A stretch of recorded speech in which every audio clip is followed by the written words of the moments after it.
Olá, gente, tudo bem com vocês? Uma aluna chamada Fabiana deu a sugestão desse Zoom, né, de utilizar esse Zoom, e aí eu tô fazendo o teste para ver se vocês gostam, tá? Senão a gente volta lá pro formato Instagram, tá? Mas vamos lá. Então, ela me falou que ela gosta dele porque compartilha a tela. Então, achei que para a resolução do exercício, talvez se aplica, tá? Seja mais fácil, tá bom? Então, vamos lá, né, para o exercício. Aqui, tô aprendendo a mexer nisso aqui, né? Tenham paciência, tudo novo para mim. A gente parou de corrigir na questão 32, né? Então, vamos para 33. Então, vamos lá. Aqui, pronto, peguei um lapisinho. E tem aqui a questão fala o seguinte: um paciente, né, com ICC, né, e é justamente para a gente saber como é que está a condição ácido-base dele. E aí a resposta correta é a letra A, né? Então, o paciente ele tem acidose metabólica láctea. Por quê, gente? Como vocês sabem, o paciente com ICC, ele tem menos oxigênio. Então, gente, quando a gente tem pouco oxigênio, o nosso carboidrato vai virar ácido lático, tá? Então, a glicose, ao invés de formar piruvato, vai formar ácido lático. E aí entra no processo de acidose. E metabólica, por quê? Porque vai liberar muito CO2, tá? Então, a resposta correta é a letra A. Na questão 34, na questão 34, vem dizendo que é um paciente novamente com ICC, só que ele é grave e está perguntando quanto de água, né, de líquidos a gente deve colocar para ele. Então, a resposta correta é a letra E, de 700 ml a 1 litro. Né? Agora, gente, se aqui, ao invés de grave, fosse edema, aí seria de 1 litro a 1 litro e meio, tá certo? Então, a resposta correta é a letra E, certo? Bom, então vamos lá. Eita, Jesus, apanhando não, se amostra. Vamos continuar aqui. Eita, e ficou riscado, minha gente. Como é que tira isso? Ah, meu Deus. Ige. Oh, meu pai. Cadê? Ah, vou usar essa canetinha não, viu, gente? Porque tá dando bronca, viu? Então vamos embora. Só quando for preciso mesmo, porque senão vai ter que ficar abrindo e fechando. Sim, aí essa questão aqui não é de cirurgia, então a gente não vai ver agora, tá? A gente só vai ver na terceira V, né? Não é só de agora. E aqui, gente, nessa questão 36 tem um paciente com ICC também, novamente com ICC, só que ele tá falando dos malefícios, né, da redução de sódio, né, para esse paciente, né, o que pode levar. Então, gente, vocês sabem que a recomendação de sal hoje para o paciente com ICC é 6 gramas, tá? E para hipertenso, 5 gramas. Só que o que é que acontece? Antigamente, né, e essa recomendação já está em desuso, utilizava-se 3 gramas de sal. E isso, gente, quando se utilizava essa quantidade pequena de sal, atrapalhava a absorção da proteína, do ferro, do zinco e também da B12. E, além disso, ativava ainda mais o sistema renina, angiotensina, aldosterona, aumentando a pressão, tá? Então, ou seja, ele está perguntando aqui, pois a redução, né, tá dizendo assim, pois a redução, olha aqui no finalzinho, pois a redução da ingestão de sódio foi associada a uma redução na ingestão de quem? Isso aqui, se a gente bota pouco sal, vai ter uma diminuição da absorção de proteína, uma diminuição de ferro, diminuição de zinco e de B12. Só que ela quer que marque exceto a errada, que a Ana Célia inventou da cabeça dela, botou aqui o potássio, né? Na verdade não existe. Então, 6 gramas, 3 gramas, né, de sal, não se usa mais, se usa 6. Porque quando se usa 3, você atrapalha a absorção, você ativa ainda mais o sistema renina, angiotensina, aldosterona, aumentando a pressão arterial, como também afeta a absorção de proteína, de ferro, de zinco e de B12, tá? Na 37, tem falando para a gente marcar a falsa em relação ao metabolismo do colesterol.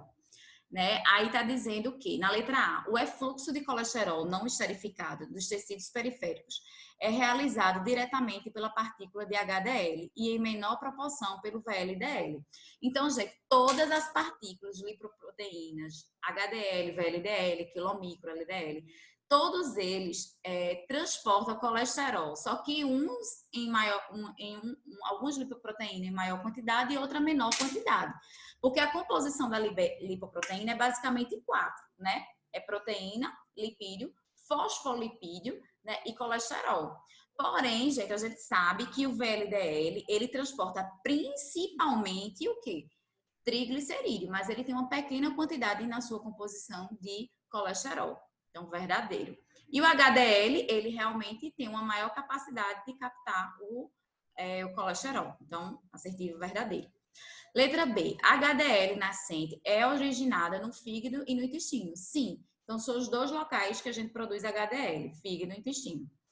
C. HDL nascente adquire no plasma e nos tecidos extravasculares um núcleo lipídio de colesterol esterificado e se transforma em uma partícula esférica chamada HDL3, que é de todas as partículas de HDL a mais associada ao efeito protetor. Gente, isso aí, realmente eu vou precisar da canetinha. A resposta está falso isso, porque HDL não é o efeito, né, mais protetor, não. Quem é o mais protetor é HDL2, tá? Então, como assim, Paula? Aqui está o fígado, gente. A gente tem o fígado. Pronto.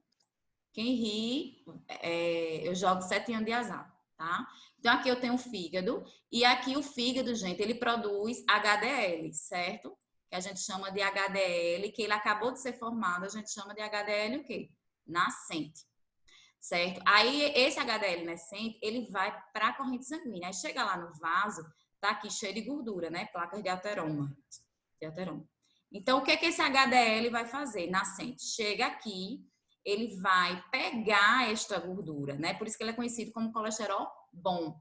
E aí, gente, quando ele pega essa gordura, aí ele se transforma no HDL 3, certo? E esse HDL3, ele tá com essa gordura, né? Que ele acabou de pegar daqui. Essa gordura daqui veio para cá. Então, quando o HDL nascente pega aqui, através da helicase, pega, né? Que é uma enzima, que é essa enzima aqui, pega essa gordura e coloca no HDL, esse HDL nascente, ele passa a se chamar HDL3, tá? Esse HDL3, ele se transforma no HDL, oxa, 2, tá? Por quê? Porque essa partícula é maior e ela é mais protetora, porque cabe mais colesterol. Então, ele consegue pegar mais colesterol aqui, tá? Então, essa HDL3 se transforma da 2. Cabe mais colesterol e ela leva esse colesterol para o fígado, para metabolizar. Então, por isso que a resposta que vocês têm que marcar errada é a C, porque a mais protetora é a 2. Esse HDL2 aqui é maior do que o HDL3. Então, tem um efeito mais protetor. Aí tem aqui, a aquisição de mais fosfolipídios e colesterol converte HDL3 em HDL2. Isso. Quanto mais o HDL, minha gente, pegar colesterol aqui, mais ele vai se transformando no 2, porque o 2 cabe mais, certo? Então, enfim, tá? Isso a gente explicou tudo bem direitinho na aula presencial, tá? E faltou, sorry, porque pode ficar voando, tá? Vamos lá. Sim, a ação da helicase aumenta a esterificação de colesterol, claro, né? Ela é como se fosse uma pá, né? Então, ela vai cavando ali o colesterol, né? Então, ela vai cavando, e aí, ou seja, colocando colesterol no HDL. Então, tá verdadeiro, tá? Então, vamos seguir o barco. Eu tô começando a aprender. Ô, minha gente, cadê a borracha? É a borracha. Que babado! Todo mundo rindo de mim, né? Vocês não sabem como eu tô sofrendo, minha gente. O olho cheio de olheira por causa dessa vida de blogueira. Meu Deus do céu, não vejo a hora de se normalizar, pelo amor de Deus. Vamos lá. Analise as afirmativas abaixo sobre as bases fisiológicas da dislipidemia. Então, é para colocar verdadeiro e falso em relação à dislipidemia. Aí tem aqui. Cadê a canetinha? Canetinha, cadê a canetinha? Cadê a canetinha? Meu Deus do céu, cadê a caneta? Cadê a caneta, minha gente? Ah, paciência. Não, eu quero a caneta. Ô, minha gente, pare com isso. Oxi. Ah, foi triste. Vamos seguindo. O acúmulo de quilomicro nos compartimentos plasmáticos resulta em uma hipertrigliceridemia e decorre da diminuição de hidrólise nos triglicerídeos desses lipoproteínas pela lipase lipoproteica. Verdadeiro, né? Então, quando a gente tem muito, né, o acúmulo de quilomicro, você sabe que quilomicro transporta triglicerídeo, então leva a hipertrigliceridemia. E também, se aquela enzima lipase, lembra que a C2, a lipoproteína que tem C2 chama lipase, para quebrar, né? Então, se essa lipase que quebra também tiver defeituosa, também vai acumular triglicerídeo. Então, verdadeiro. 2. O acúmulo de VLDL no compartimento plasmático resulta em hipertrigliceridemia e decorre... e até então, tá verdadeiro, né, minha gente? Se eu tenho muito VLDL...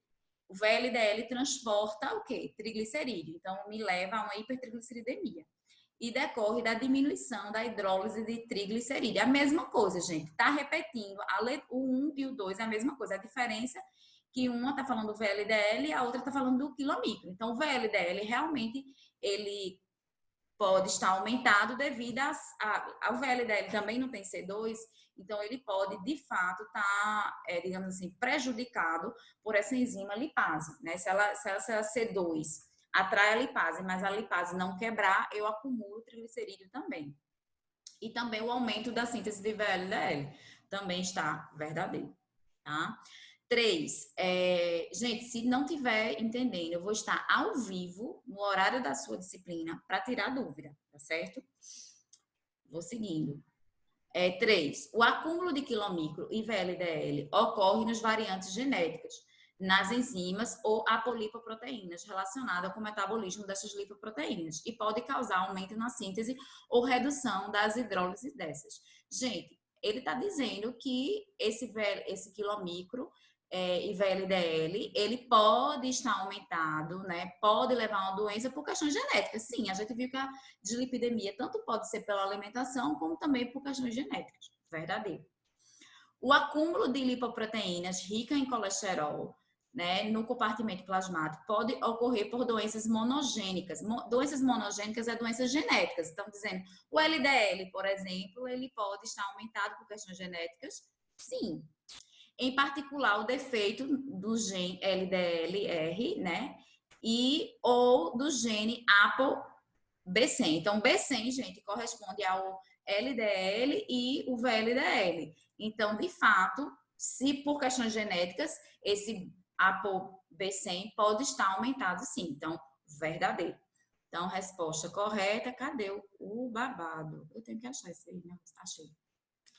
Então, aqui a resposta correta é... Cadê? A letra A, certo? Essa é a assertiva correta. Borrachinha. Olha como eu tô craque. Eita. Hipercolesterolemia, né? Então, para redução, consumo moderado, né? Então, diz mais ou menos assim, no 39. Para a redução de hipercolesterolemia, os alimentos com recomendação dietética para o consumo moderado são, né? Então, vamos voltar lá para canetinha. Eita. Veja, gente, para reduzir o colesterol, para a redução do colesterol, basicamente se a gente pudesse, a gente poderia ter aqui um semáforo, né? Aí a gente tem vermelho, um semáforo, né? A gente tem o amarelo, né? Eu vou botar aqui o vermelho, esse aqui, né? E a gente tem o verde aqui, certo? Aqui é o consumo que a gente coloca. O vermelho é tipo assim, evitar o máximo. O moderado né? Esse amarelo aqui, a gente poderia dizer que é o moderado, certo? Então, assim, o que é vermelho, né? Que o paciente tem que evitar mesmo, excluir da dieta? Trans, certo? E o que é o moderado, que é o sinal amarelo, né? Então, o que é que ele deve consumir de maneira moderada? É a gordura o quê? Saturada, certo? E a verde é todos os demais, né? Certo? Então, é os demais nutrientes. Aí ele tem dizendo assim, que para baixar colesterol, tem que consumir moderadamente alimentos integrais. Falso. Ele tem que ingerir porque fibra solúvel, né? Ela reduz colesterol, por exemplo, a aveia, a parte branca da maçã, a parte branca da pera, tudo isso reduz colesterol. Psyllium, frutas frescas ou congeladas. Gente, tirar fruta de paciente porque ele tem colesterol alto, fala sério. Legumes, tirar verdura de paciente para reduzir colesterol, fala sério, tá errado. Aí veja, então a gordura saturada ele deve consumir com moderação, certo? Aí tem dizendo aqui, o frango sem pele, ótimo, maravilhoso, né? Porque a gordura toda tá na pele. E peixe magro, né? E oleoso. Pode, porque o peixe não é magro, então pode. Não com moderação, não precisa ter moderação, tá? Pode consumir normalmente. Aí aqui nós temos leite semi-desnatado, ele pode consumir normalmente, né? E queijo branco, ele que tem que ter cuidado para reduzir isso, né? E derivados também, certo? Então, de gordura saturada, todos esses daqui, gente, é gordura saturada, certo? Que é o moderado, que ele deve consumir de maneira moderada. Porém, quem é que é mais perigoso, né, para o paciente que é gordura saturada? Com certeza, minha gente, é o queijo branco e seus derivados, que tem mirístico, certo? Então, aqui. E o ideal mesmo, gente, não é nem o semi-desnatado, é o desnatado mesmo, tá? Então, por isso que ele também entra aqui como moderado. Então, 39, letra A. Então, vamos lá. Borrachinha. Eita. Ih, Vamos lá. Eita, ainda ficou um. Ai, Jesus. Foi embora. Bora. Baixa.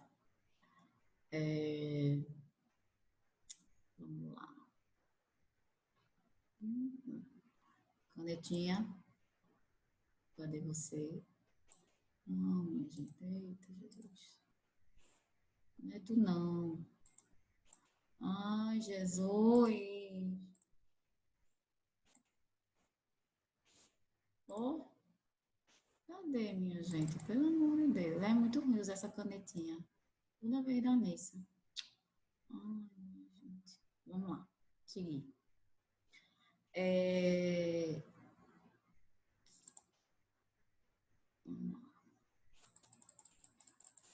Então, a relação, né? Essa questão é para você, 41 é para fazer uma relação, né?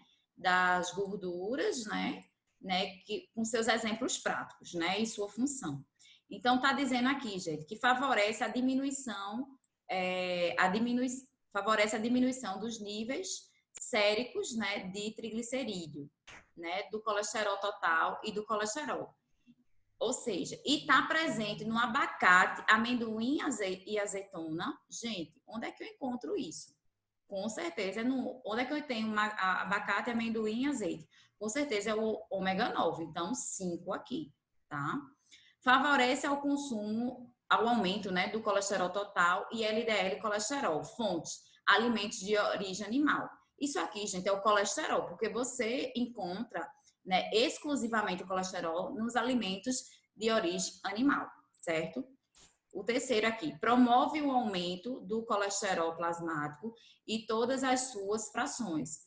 Fontes, principalmente nos alimentos de origem animal. Gente, principalmente em origem animal, significa que existe no vegetal também, né? Então, quem é? O saturado, tá? Ele existe em animal, que é leite, carnes, né? Que tem gordura saturada, mas a gente tem o óleo de coco e a gente também tem o cacau, que é saturado, né? Então, de uma certa forma aqui, ó, quando ele diz principalmente nos alimentos de origem animal, significa que existe também, né, no vegetal, tá? Então, foi meio que uma casquinha de banana aqui, né? Mas, enfim.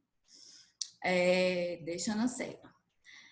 Então, aqui, o outro, promove o aumento dos colesteróis, do colesterol plasmático e todas as suas frações, fontes principalmente nos alimentos de origem animal. Já até li isso aqui, né? Tô lendo de novo. Então, principalmente nos alimentos de origem animal, é o saturado, tá? Porque ele tem tanto no animal como no vegetal. Promove o aumento do colesterol plasmático e diminui os níveis de colesterol HDL, fonte dos alimentos industrializados. Gente, alimentos industrializados, gordura trans. Então, aqui, tá?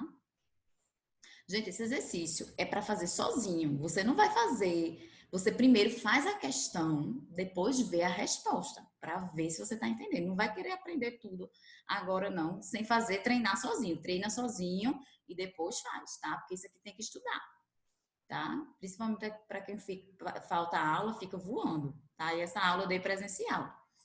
Tem nem justificativa. Ó, favorece a diminuição dos níveis de colesterol LDL e aumento do HDL. E está presente nos óleos de soja e milho. Gente, óleo de soja e milho está no ômega 6. E peixes, né, como cavala, sardinha, salmão, arenque, está no ômega 3. Então, a resposta correta é qual aí? Que eu nem sei. Eu saí dizendo que é. Vamos ver aqui. Peraí. É a letra D. Tá correta da letra D, certo? Então, vamos seguir o barco. Gente, essa questão aqui foi uma pegadinha, não se amostra, tá? Foi realmente, assim, uma pegadinha grande, né? Então, em relação ao metabolismo do colesterol e a hipercolesterolemia, para marcar a correta. A resposta do colesterol, a resposta da colesterolemia decorrente do consumo de colesterol alimentar é variável em humanos, ou seja, cada um responde diferente à questão do colesterol, certo? E as razões para diferenças interpessoais estão totalmente esclarecidas. Isso aí foi uma pegadinha, tá? Tá verdadeiro. Eu não faço esse tipo de questão em prova, tá, gente? Por quê? Porque ela pegou isso de um artigo dizendo que está tudo esclarecido, que todo mundo já sabe de tudo, que tem um colesterol alto, né? E tá como verdadeiro, tá? Mas pegadinha, tá? Então, lembra até que eu falei na aula daquele fenótipo tipo 1, do fenótipo tipo 2, do tipo 3, do tipo 4, do tipo 5. Por exemplo, quem tem o fenótipo tipo 1 tem o quilômetro alto, tem hipertrigliceridemia. Então, lá, nesse artigo tem dizendo que já tá tudo claro, que ninguém vai criar mais nada não, que é aquilo ali pronto. Tá? Então, tá verdadeiro. O 2. Alguns genótipos podem influenciar as concentrações de LDL e VLDL. Há sugestões de que a absorção intestinal de colesterol seja governada pelo genótipo do ApoE, certo? Então, isso é verdade, porque tanto a LDL como o VLDL tem ApoE, certo? Indivíduos portadores do alelo E4 apresentam maior absorção de colesterol alimentar. E os alelos E2, menor absorção desse, quando submetidos à dieta rica em colesterol. Gente, se vocês não vão encontrar em livro nenhum, nessa questão dificílima, né? Então, essa é o verdadeiro pegadinha do malandro. Então, o que é que acontece? Digamos assim, a lipoproteína, né, LDL e VLDL, eles têm um gene, né, que é esses alelos aí, que é o E4 e E2. Eles também têm o E1, tem o E2, E3 e E4. Quanto maior for o número, maior a capacidade dele carregar colesterol, ou seja, digamos assim, maior chance de ter infarto, maior chance de ter coisa ruim. Então, de fato, o 2 está verdadeiro, tá? O 3, há populações que podem se beneficiar com decréscimo de ingestão de colesterol dietético, como aquelas com diabetes, que podem possuir anormalidades no mecanismo para o transporte de colesterol. verdadeiro, gente. Então, acho que vocês viram isso quando vocês estudaram nutrigenômica e nutrigenética. Então, tem indivíduos, né, que a maioria deles se beneficiam com a redução de gordura na dieta, mais, né, de colesterol na dieta. Mas tem outros indivíduos que, digamos, isso prejudica. Então, ou seja, é o organismo, né? Então, por isso que eu sou a favor dessa dieta individualizada, porque o que dá certo não é, batata doce dá certo com todo mundo. Não. Possa ser que um indivíduo ele não responda. Você usa as melhores recomendações e ele não responda geneticamente, por conta da sua genética, que a gente chama de nutrigenética. Então, de fato, isso aqui está verdadeiro. Então, a resposta correta é a letra A, certo? Bom, 43. Essa questão, ela foi anulada, tá? Mas, mesmo assim, eu acho que eu vou responder para vocês. Então, vamos lá. É de um paciente de ICC, né, com insuficiência cardíaca congestiva e sobre recomendação. Dieta com baixo teor de sódio, 2 gramas, foi associada a uma redução da ingestão de proteína, ferro, zinco, selênio e vitamina B12. E aí, gente, isso está verdadeiro, certo? Então, basicamente, a gente até já respondeu essa questão. E, além disso, ativa o sistema renina, angiotensina, aldosterona, tá? A dieta com baixo teor de sódio, né, 2 gramas, foi associada ao aumento na ativação neurohormonal. Gente, isso aqui, neurohormonal, é o sistema renina, angiotensina, aldosterona. Esse sistema é também chamado neurohormonal. Dieta com 6,6 gramas de sal reduz a ativação neurohormonal. Tipo, você coloca 6 gramas, né, ou aproximadamente, aí ele botou 6,6, mas está dentro da próxima, né? Então, valores próximos. Então, se você coloca, né, 6,6 gramas ou 6 gramas de sal para o paciente, ele reduz a ativação desse sistema renina, angiotensina, aldosterona. Então, tem uma ação benéfica. Por isso que mudou de 3, a recomendação de 3 foi para 6, certo? Verdadeiro. Restrição da ingestão de sal para 3 beneficiou pacientes com ICC avançada. Veja, isso aqui também está verdadeiro, tá? Porque, assim, Paula, você está se contradizendo. Não, de fato, gente, a recomendação é 6, de ICC é 6. Porém, se tiver muito avançado a nível de caquexia, que ele, né, fica bem caquecto em relação à desnutrição grave, você pode restringir por 3. Certo? Para 3 gramas, pode ter essa ressalva. Então, a resposta correta é a letra E, né? Ok? Bom, aí aqui nós temos em relação aos valores, os pontos de corte de valor de triglicerídeo, né, em jejum, né? Qual seria aí a recomendação, né, na faixa etária de 2 a 19 anos. Então, a resposta correta é a letra B. Certo? Ou seja, esse paciente, lembre-se que é o desejável, o ponto de corte desejável de triglicerídeo para quem? A adolescente, né? Crianças e adolescentes. E aí, gente, você tem que fazer uma margem, né? Porque criança e adolescente são distintos. Aí, pela margem, fica mais ou menos aqui menor, o desejável menor que 100, tá? Por exemplo, gente, no adulto, né, o colesterol total, o normal é até quanto?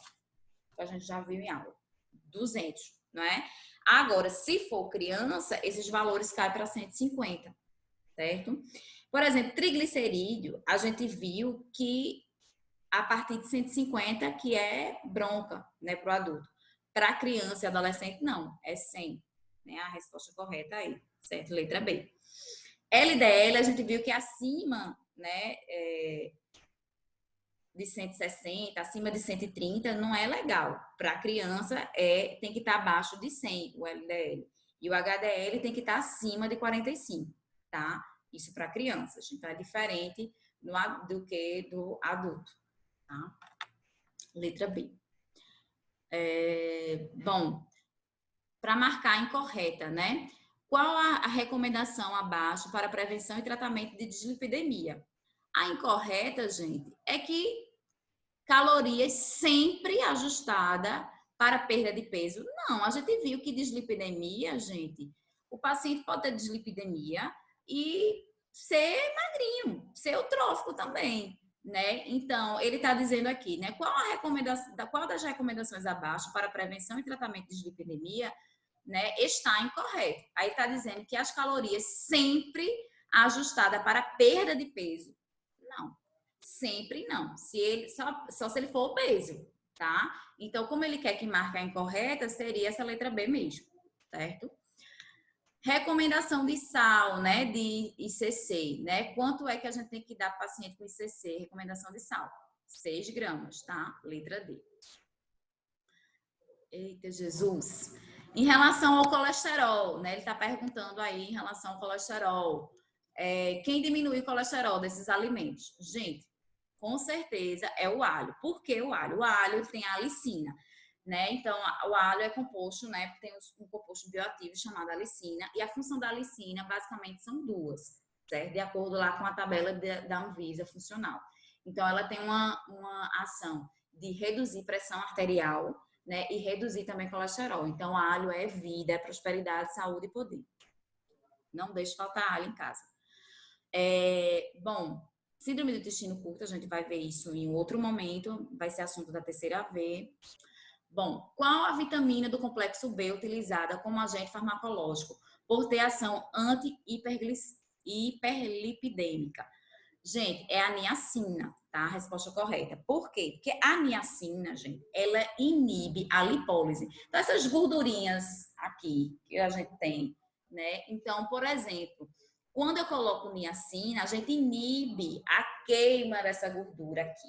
E se eu queimo gordura muito rápida, né? Se eu queimo essa gordura, o que é que acontece? Aumenta as minhas lipoproteínas. Então, quanto mais queimar isso aqui, eu vou aumentar triglicerídeo, VLDL, LDL. Ah, Paulo, então queimar gordura é ruim? Não é isso, gente, tá? Então, não leva tudo ao pé da letra. O exercício, ele é benéfico, a gente viu que ele até aumenta o HDL. O que eu tô falando, gente, é um paciente que não consegue controlar, né? Um paciente que tem um colesterol muito alto e ele não consegue controlar. Se ele tiver uma perda de peso muito rápida, né, ele pode ser prejudicado. Por quê? Porque ele vai aumentar essa lipólise, vai liberar muito ácido graxo, e ácido graxo vai virar VLDL. E isso é muito ruim. Aí, por isso que você tem que botar a niacina nessa situação, para inibir a lipólise, tá certo? Diminuir a liberação de ácidos graxos. Então, é a niacina. Sim. Bom, gente, aqui é uma questão que fala sobre dislipidemia e ele quer que marque a incorreta, né? Qual dos itens abaixo, né, no caso, não tem nível de evidência A como medida não farmacológica? Então, em relação aos níveis de HDL, a resposta correta que tem que marcar é a letra D. Por quê? Porque, gente, quando o indivíduo ele consome muito álcool, né? Ele está ingerindo muito álcool, ele vai aumentar o triglicerídeo, não tem nada a ver com colesterol. Então, de fato, a letra D. Ele quer aqui não, gente, ele quer a incorreta, que não tem relação à evidência A. Pode até ter evidência, mas não é uma evidência A, tá? Então, e aí, por exemplo, aumento da atividade física, aumenta o HDL. Então, verdadeiro. Ingestão moderada de bebidas alcoólicas não tem nada a ver. Então, se eu aumento a bebidas alcoólicas, eu não aumento o HDL, né? Então, eu aumento o triglicerídeo. Em relação aos ácidos graxos trans, quando eu vou ingerir alimentos ricos em trans, eu aumento o HDL sim, tá? Ingestão reduzida de ácidos graxos saturados. Então, quando eu reduzo o consumo de ácidos graxos, isso mexe no HDL, nos níveis de HDL? Sim. Redução de peso digamos assim, melhora os níveis de HDL? Aí eu ficaria na dúvida entre a letra A e a letra D. Porém, você vai ter que marcar questões de residência de Anaceli só Jesus, né? Então, você vai entre o perda de peso, né, e o etanol, a gente vê que na molécula de etanol não tem nenhuma alusão, né, a HDL, né? Então, de fato, seria aqui a letra D, tá? Porque existe uma correlação, né, do HDL do HDL em relação à perda de peso, né, mas é numa menor proporção, mas existe, tá? Aí aqui tem dizendo, né, sobre o óleo de coco, né, marcar correta. Ele é monoinsaturado? Não, tá falso, porque ele é saturado. O óleo de coco é de cadeia curta? Não, tá falso, porque ele é média. Ele é ômega 3? Também não. Ômega 3 a gente viu que são os peixes, né, de água profunda, sardinha, salmão, atum, nada a ver. Ele é de cadeia média, verdadeiro, e ele tem mirístico. Isso tá verdadeiro, foi uma pegadinha, porque assim, o óleo de coco, gente, ele tem principalmente, em primeiro lugar, com 52%, tem o láurico. Em segundo lugar, com 21%, tem o mirístico. E em terceiro, ele tem o caprílico, tá? Isso aí é decorativo, minha gente. Ninguém acerta essas questões, certo? Às vezes acerta no chute ou faz por eliminação. Se fizer por eliminação, dá meio que para acertar essa letra C, né? Ele é saturado, sim, e ele é oleico? Não, né? Nem existe isso, oleico. Né? Ela criou da cabeça dela, certo? Que a gente sabe que existe é o quê? O linolênico, né? A gente tem o ômega 3, 6 e 9. Oleico, não.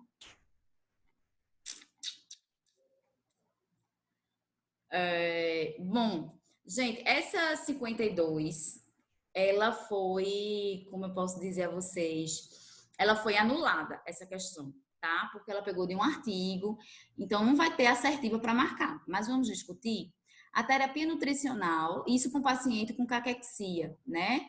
Ele tem caquexia cardíaca, né? Então, ou seja, ele tem ICC e caquexia, né? Então, ele tem caquexia cardíaca.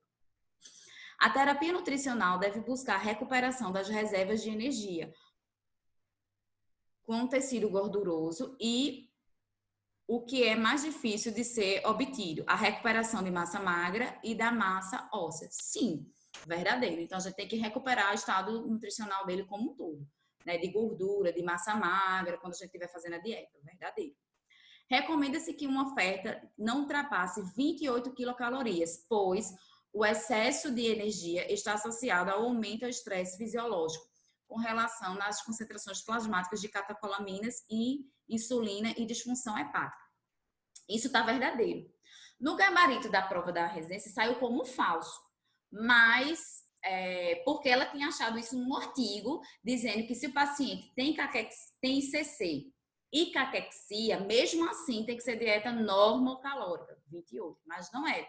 Porque no Krause, no Kupari, no Dan, todos esses livros falam, gente, que realmente se o paciente tem ICC e é eutrófico, usa-se 28, né? Mas se ele for desnutrido e tiver caquexia, tem que ser hipercalórico, acima de 30, 32, a gente tem referência que bota 40, 35.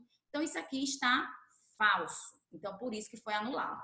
A questão é que não vai ter gabarito, tá? Mas é falso. As proteínas devem ser prescritas de acordo com adultos normais, 1.0 e 1.2. Ela tinha colocado isso aqui no gabarito oficial como verdadeiro, porque tá, nesse artigo tinha dizendo isso. Mas, minha gente, um paciente com caquexia, com desnutrição, colocar a norma proteica, falso. Né? Isso aqui, na verdade, falso. Tá? Então, não tem assertiva para cá. Essa também foi anulada, tá? E parece que foram tudo no mesmo ano, 2016 e 2016. Dietas com até 2 gramas de proteína para pacientes com grau de desnutrição avançado. Verdadeira, ela botou isso aí como falso. Se está desnutrido, minha gente, tem que chegar até 2 gramas por quilo de peso, tá? Dietas com teor de gordura limitado de 20 a 25, né? Verdadeiro, tem que ser uma dieta normolipídica. Dietas com redução no percentual de carboidratos em casos de retenção de dióxido de carbono. Se o paciente tiver em acidose, ou seja, metabólica, liberando muito CO2, a gente reduz o carboidrato, né? Por quê? A dieta para ICC é normoglicídica, mas nesse caso, a gente, por exemplo, desse paciente, estou preocupada com a hora, 2 horas, mas enfim, paciência. Sim, voltando para cá, me perdi. Sim, o carboidrato, ele, por exemplo, quando o paciente tem pouco oxigênio, ele vira ácido lático, então entra no processo de acidose. né? E isso é ruim. E isso é comum acontecer no paciente de CC. Mas a dieta é normoglicídica. Porém, se ele entrar num estado de dióxido de um excesso, né? Digamos assim, se ele tiver com uma acidose metabólica liberando muito CO2, aí de fato você reduz o carboidrato para reduzir esse CO2, certo? 4. Dietas com 0,8 gramas, que é uma dieta normoproteica para paciente com diminuição na função renal. Verdadeiro, a gente só diminui renal, a gente só diminui, digamos assim, digamos, a proteína do paciente renal quando a taxa de filtração glomerular for inferior a 60, tá? Gente, essa taxa de filtração glomerular renal tá na aula de renal. Você só vai entender isso quando você tiver a aula tem que assistir a aula de renal primeiro, tá? E danou, se vocês assistem fim, não, Ave Maria, minha garganta. E aqui, gente, eu vi isso. Vi. Para portadores de doenças cardiovasculares, a recomendação de consumo de ácidos graxos ômega 3 são, né? 1 grama de ômega 3 a partir de consumo de semente de linhaça, se possível, e na sua impossibilidade, a partir de suplementos com óleo de linhaça. Verdadeiro, tá? 2 gramas de ômega 3 necessariamente a partir de suplemento. Não, tem que ser suplemento não, tá? Nem sempre é suplemento. A não suplementação com ácido graxo ômega 3, uma vez que não existe evidências de que ela melhore o prognóstico. Eita, gente, não tem evidência que o ômega 3 não melhore, tá? Falso. Tem evidência sim. 1 grama de ômega 3 a partir do consumo de peixes, se possível, e na sua impossibilidade, a partir de suplemento. Gente, a letra A e a letra D tá verdadeiro, porque tanto linhaça como o peixe tem muito ômega 3. E se não der certo, usar os suplementos. Porém, gente, a gente tem que marcar a mais certa. Né? Então, por exemplo, quem é que tem mais ômega 3? Os peixes, né? Então, é a letra D, tá? Desculpa, eu tinha falado letra A, mas não é não. É a letra D. Porque a linhaça tem muito ômega 3 também, certo? Eu achei que isso aqui realmente foi uma pegadinha, mas quem tem mais ômega 3 é a letra D, tá? Gente, qual a recomendação de trans? Que eu achei que essa aqui, muito mal feita a questão, deveria colocar a recomendação. Porque, por exemplo, de acordo com as diretrizes, a oficial do Brasil, a mais recente, é 0 trans, exclusão total da dieta. Só que aqui ele colocou a recomendação da OMS como gabarito oficial, letra A, tá? Então, pela OMS, a recomendação é de 1% de gordura trans. Mas pelas diretrizes de dislipidemia, gente, é 0, exclusão total, tá? Mas aqui tem 7, aqui tem 2, né? Também tá bem feioso isso aqui. Liberar o seu consumo, pois não ainda... Ixi, lascou. Liberar à vontade trans? Pode não. Tá? 56. Em relação, para a gente marcar quais as fontes de ômega 6, né? Então, quem é ômega 6 aqui? Abacate é ômega 9, não é? Quem é ômega 6? Aqui, ó, milho, né? Então, milho é ômega 3, sardinha milho, óleo de milho é ômega 6, ômega 3 é a sardinha e o ômega 9 é as nozes. Então, letra C, tá? E acabou. Aleluia, aleluia. Beijo, gente. Dúvidas, directs lá do Instagram, certo? Que eu vou fazer um ao vivo para tirar dúvida. Uhul! No horário da disciplina, tá? E agora eu que não sei parar este negócio.